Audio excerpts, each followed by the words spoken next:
दोस्तों, हो सकता है कि आपने नायरू के बारे में पहले कभी ना सुना हो, लेकिन 1981 में प्रति व्यक्ति आय के हिसाब से दुनिया का सबसे अमीर देश था।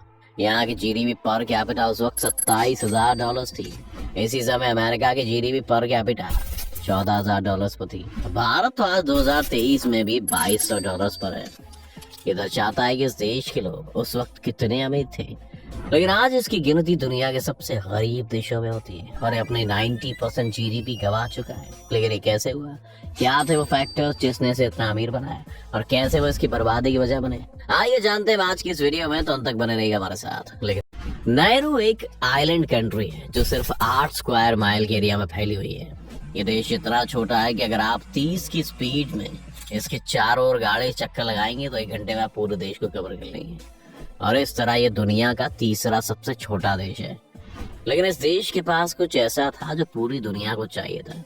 नायरू को सबसे पहले यूरोपियंस ने 1789 में डिस्कवर किया था, जब एक हरा भरा आइलैंड हुआ करता था और यहाँ पर आपको सैंड बीचेस से लेकर कोकोनट ट्रीज तक देखने को मिलते थे। इसके कुछ दशकों के बाद यहाँ पर यूरोपियन सेटलर्स ने आकर रहना शुरू कर दिया और ब्रिटिश खगोल शास्त्रियों ने यहाँ पर फास्फोरस खोज निकाला।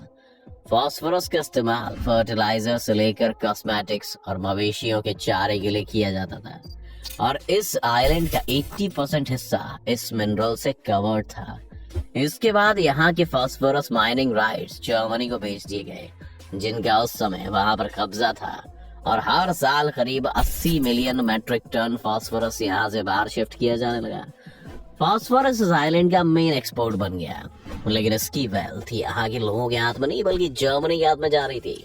इसके बाद पहला विश्व युद्ध शुरू हो गया और इस समय का फायदा उठाकर यहाँ पर ऑस्ट्रेलिया ने कब्जा जमा लिया और कॉलोनाइजर की तरह ऑस्ट्रेलिया ने भी यहाँ सस्ते में फास्फोरस खरीद कर न्यूजीलैंड, ऑस्ट्रेलिया, यूके जैसे देशों में पहुंचाना शुरू कर दिया, जिसने इस आइलैंड को धीरे धीरे बर्बाद करना शुरू कर दिया। माइनिंग की वजह से पूरे आइलैंड पर जगह जगह खुदाई होने लगी। अब दूसरे विश्व युद्ध में कुछ वक्त के लिए यहाँ जापान का कब्जा हो गया, जिसने ना सिर्फ इनकी फास्फोरस वेल्थ को एक्सप्लॉइट किया बल्कि यहाँ के लोगों को फोर्स्ड लेबर कैंप्स में काम करने को भी मजबूर किया। दूसरा विश्व युद्ध खत्म होते होते यहाँ पर सिर्फ 600 सिटीजन से बचे थे और जापान की हार के बाद इस आइलैंड को दोबारा ऑस्ट्रेलिया को दे दिया गया। 1945 से 1968 के बीच ऑस्ट्रेलिया ने फिर से अपना कारोबार यहाँ जारी रखा, लेकिन 1968 में आखिरकार नायरू ने अपनी आजादी ले ली और ये एक इंडिपेंडेंट देश बन गया। लेकिन इंडिपेंडेंट होने के बावजूद भी इस देश के पास एक ही रिसोर्स था और पूरी उनकी इकोनॉमी इसी से चलती थी। इसीलिए उन्होंने भी फास्फोरस के एक्सपोर्ट को जारी रखा। यहाँ की पॉपुलेशन किसी भी और काम के लिए स्किल्ड नहीं थी। सारी जमीन को माइनिंग के लिए खोद दिया गया था, इसीलिए यहाँ पर कोई एग्रीकल्चरल लैंड नहीं बची थी जहाँ पर खेती की जा सके। वो एक ऐसे रिसोर्स को माइन कर रहे थे जो उन्हें पता था कि एक दिन खत्म हो जाएगा, लेकिन उन्होंने इससे आगे बढ़ने के लिए कोई भी सक्सेसफुल प्लान ही नहीं बनाया। 1981 वो साल था जब इस देश को इंटरनेशनली दुनिया का सबसे अमीर देश घोषित कर दिया गया था। यहाँ के सिटीजन्स ने बहुत जल्दी रिटायरमेंट लेनी शुरू कर दी थी। यहाँ पर फ्री एजुकेशन से लेकर फ्री हेल्थ केयर जैसी सुविधाएं उपलब्ध होने के साथ साथ लोगों को काम करने के लिए इसलिए भी जरूरत नहीं पड़ी क्योंकि वो अपनी जमीन पर हो रही फॉस्फेट माइनिंग से आने वाली रॉयल्टीज से ऐशो आराम की जिंदगी जी सकते थे। इस छोटे से देश में आपको महंगी से महंगी स्पोर्ट्स कार का दिखना बहुत ही आम सा लगता था। और एक मजेदार कहानी तो ये भी है कि यहाँ के एक पुलिस ऑफिसर ने अपने लिए एक लैम्बोर्गिनी कार ऑर्डर की, लेकिन जब वो यहाँ पहुंची तो उसे पता चला कि वो इतना मोटा है कि इस कार में आसानी से फिट नहीं आ सकता। इस स्टोरी से सिर्फ इस देश की वेल्थ का पता ही नहीं चलता बल्कि ये भी पता चलता है कि यहाँ पर एक हेल्थ क्राइसिस भी चल रही थी। ज्यादा से ज्यादा लोग अनहेल्दी खाना खा रहे थे और तरह तरह की हेल्दी प्रॉब्लम्स की चपेट में आ रहे थे। इसमें नायरू की भी पूरी तरह से गलती नहीं है क्योंकि वहाँ की एग्रीकल्चर इंडस्ट्री तो पूरी तरह से तबाह हो चुकी थी, इसलिए वहाँ पर कुछ भी खाने के लिए नहीं उगाया जाता था और उन्हें अपना खाना बाकी देशों से इम्पोर्ट करना पड़ता था। इन इम्पोर्टेड फूड आइटम्स में फल और सब्जियों की बजाय नूडल्स, व्हाइट राइस और फिर कैन फूड हुआ करता था। इसके अलावा यहाँ पर बाकी देशों से टोबैको प्रोडक्ट्स और अल्कोहल की भी सप्लाई की जाती थी। एक बेहतरीन एजुकेशन सिस्टम होने के बावजूद भी लोग अपनी हेल्थ को लेकर कुछ नहीं कर रहे थे। इसके बाद जब यहाँ पर फॉस्फेट माइनिंग बहुत कम हो गई, तब कोई एग्रीकल्चर इंडस्ट्री ना होने के कारण लोग सस्ता कैन फूड इंपोर्ट करने के लिए और भी ज्यादा मजबूर हो गए। मिडिल ईस्ट के देशों के साथ भी यही प्रॉब्लम हमें देखने को मिलती है कि वहां पर कच्चा तेल तो है, लेकिन उसके अलावा उनकी इकोनॉमी के पास खुद को सस्टेन करने के लिए कोई और रास्ता नहीं है।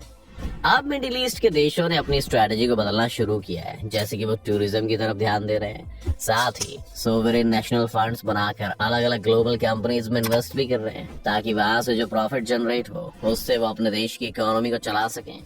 आज दुबई इसका प्राइम एग्जाम्पल है, जिसकी जीडीपी में ऑयल का कंट्रीब्यूशन 1% से भी कम है। ऐसा नहीं कि नेहरू ने ऐसा करने की कोशिश नहीं की, कि उन्होंने भी ऐसा ही एक फंड बनाया था, जिससे उनकी कोशिश देश की वेल्थ को अलग अलग जगह पर इन्वेस्ट करने की थी, ताकि फास्फोरस के खत्म हो जाने पर वो इस कमाई से अपनी इकोनॉमी को चला सके। लेकिन नेहरू ने बहुत सारी रिस्की कंपनीज में इन्वेस्ट किया और उनका ये प्लान फेल कर गया। उनकी इन्वेस्टमेंट स्ट्रेटजी इतनी बुरी थी कि एक वक्त पर इन्होंने लंदन थिएटर के एक म्यूजिकल प्ले में इन्वेस्ट कर दिया, जो कि बहुत ही बड़ा फ्लॉप साबित हुआ। इसके बाद उन्होंने 90s के दशक में अपने गहन पर 400 फॉरेन बैंक्स को ऑफशोर बैंकिंग का लाइसेंस देना शुरू किया और इस तरह से अपने लॉस को डिजाइन किया कि दुनिया का कोई भी आदमी बिना बैंक को विजिट करे यहाँ पर अपना बैंक अकाउंट खोल सकता था और अपना पैसा रख सकता था। इस पूरे सिस्टम का सबसे ज्यादा फायदा मनी लॉन्ड्रिंग के कारोबारियों ने उठाया, जिससे वहां की सरकार को कोई परेशानी नहीं थी, क्योंकि वो भी इसका कुछ परसेंटेज फीस के तौर पर रख लेते थे। लेकिन 2005 में उन्होंने ऑफशोर बैंकिंग को भी बंद कर दिया, क्योंकि पूरी दुनिया स्पेशली अमेरिका की तरफ से उन पर इस इलीगल एक्टिविटी को रोकने का प्रेशर बनने लगा। इसके बाद तो हालत ये हो गई कि ना ही इस देश के पास अब मनी लॉन्ड्रिंग का पैसा बचा और ना ही इसके पास फास्फोरस की वेल्थ रही। धीरे धीरे ये देश अपनी वेल्थ गंवाने लगा और एक टाइम के बाद तो उनका सेंट्रल बैंक भी दिवालिया हो गया। इनके बहुत सारे फॉरेन एसेट्स को रिकवरी के लिए सीज कर दिया गया और नेहरू ने जहां से शुरू किया था वो उससे भी बुरी सिचुएशन में आ गए। 2001 में इनकी जीडीपी $32 मिलियन की रह गई थी, जिससे इनका एजुकेशन सिस्टम भी कोलैप्स कर गया, क्योंकि सरकार के पास इन्वेस्ट करने के लिए पैसा ही नहीं बचा था। लेकिन इसी साल उनके लिए एक नया रेवेन्यू सोर्स भी खुला। MV टेम्पा नाम की एक नॉर्वेजियन शिप ने 400 अफगान रेफ्यूजीज को एक डूबती हुई शिप से रेस्क्यू किया था। ऑस्ट्रेलिया नहीं चाहता था कि वो इन अफगान रेफ्यूजीज को अपने देश में एंट्री दे, क्योंकि ये भी पॉसिबल था कि उन्हें फिर इन लोगों को नागरिकता भी देनी पड़ती। इसी वजह से ऑस्ट्रेलिया ने इन सभी लोगों को नायरू भेज दिया और ऑस्ट्रेलिया की तरफ से नेहरू को इन लोगों का ख्याल रखने के लिए खूब सारा पैसा भी पे किया गया। जिन हालातों में इन रेफ्यूजीज को रखा गया था वो रेफ्यूजी कैंप से ज्यादा डिटेंशन कैंप्स लगते थे, लेकिन ऑस्ट्रेलिया की यही मर्जी थी और नेहरू ना चाहते हुए भी उन्हें मना नहीं कर सकता था, क्योंकि उनकी सरकार को भी पैसे की सख्त जरूरत थी। तब से लेकर नेहरू की यही स्ट्रेटजी है, जब भी किसी देश को अपने यहाँ रेफ्यूजीज को नहीं लेना होता है तो वो उन्हें नेहरू भेज देते हैं और इसके बदले नेहरू को कुछ अमाउंट पे कर दिया जाता है। ये बिजनेस मॉडल कब तक चल सकता है ये कहना तो मुश्किल है, लेकिन अभी तक तो ये काम कर रहा है। 2021 के आंकड़ों के हिसाब से अभी नेहरू में 10,000 लोग रहते हैं और यहाँ की पर कैपिटा जीडीपी इनकम अभी भी $12,000, जो कि भारत से 6 गुना है और ग्लोबल एवरेज के बराबर है। लेकिन इसी के साथ साथ ना ही वहां पर किसी इंडस्ट्री के सेटअप होने का कोई चांस है और ना ही वो एग्रीकल्चर की तरफ वापस जा सकते हैं। ये एक ऐसा देश है जो फॉरेन एड पर चल रहा है और इसकी इकोनॉमी कैसे कोमा में है, जहाँ ना उसे जिंदा मान सकते और ना ही मुर्दा। खैर, ये तो थी नेहरू की कहानी, दुनिया का सबसे अमीर देश जो आज वेंटिलेटर पर है। आपको क्या दुनिया के सबसे ऑयल रिच देश वेनेजुएला की इकोनॉमिक क्राइसिस के बारे में जानने में दिलचस्पी है दोस्तों? हमें कमेंट सेक्शन में लिखकर जरूर बताइएगा। उम्मीद है आपको आज की इस वीडियो से काफी कुछ नया सीखने को मिला होगा।